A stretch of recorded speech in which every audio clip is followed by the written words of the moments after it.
So I'm at the culinary class in Eastern Tech. I'm going to show you how to make some pasta dough today.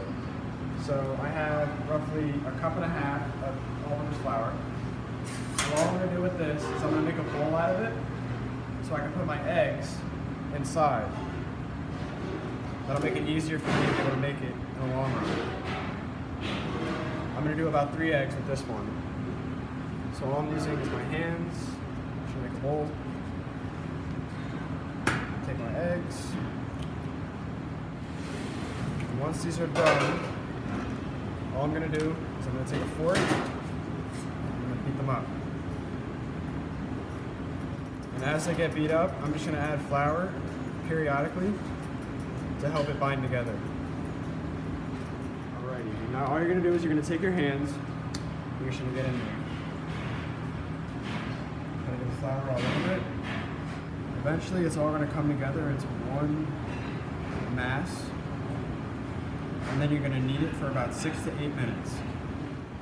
Now all I'm doing is I'm rolling it over and pushing it down at the bottom of my palm. And that helps it fold over itself multiple times. Once you're done kneading that through, you're going to get a nice, consistent ball of dough.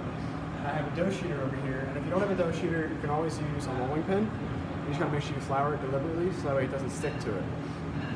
So all you're going to do with this one, it's adjustable. So you don't want to start on the lowest level or else you're going to break it. It's not going to fit all the way through. So you want to gradually get up to the point so it's at the thickness that you want.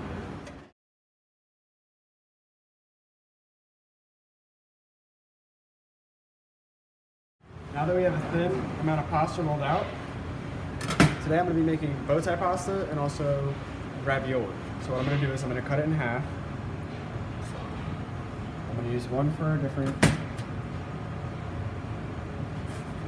What I'm going to do is take a cookie cutter. I'm going to cut it out and I'm going to put it to the side. Now with ravioli there's 2. So I'm going to take the first one, I'm going to put it down. All I'm going to do is I'm going to push the second one, which should be the top. Now it has to go over all the ingredients, so it takes more surface area. I'm going to take my filling.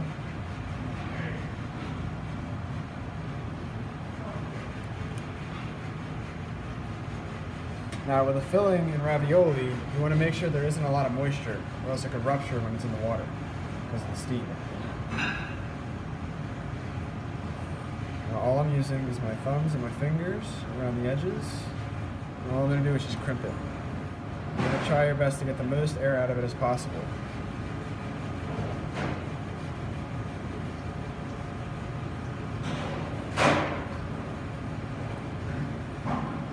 And then with that, it's ravioli.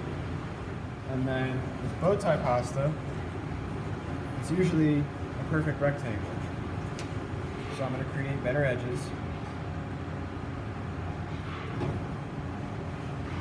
All I'm going to do is make small rectangles.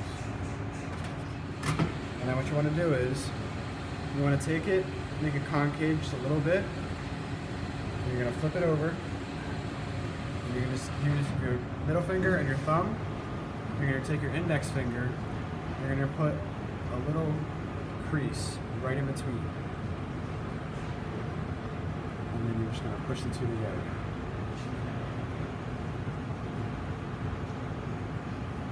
You can also rest it on your finger so you get that concave effect. And that's how I make pasta here from scratch. Here at Eastern, I think what I'm going to do is I'm going to go to Monaco for a little bit, get my culinary degree, and then I'm going to try and work my way up the ranks in a high-end restaurant, and then eventually own my own and introduce people to foods that they usually didn't like Brussels sprouts is a big one. And in this ravioli itself actually is Brussels sprouts. Now, sometimes when you don't like something, it might not have just been cooked the right way. So if you cook it a certain way, all of a sudden you'll like it. And you get introduced to different flavors and different types of food that are all around the world. Food is endless, and I think you should stay that way.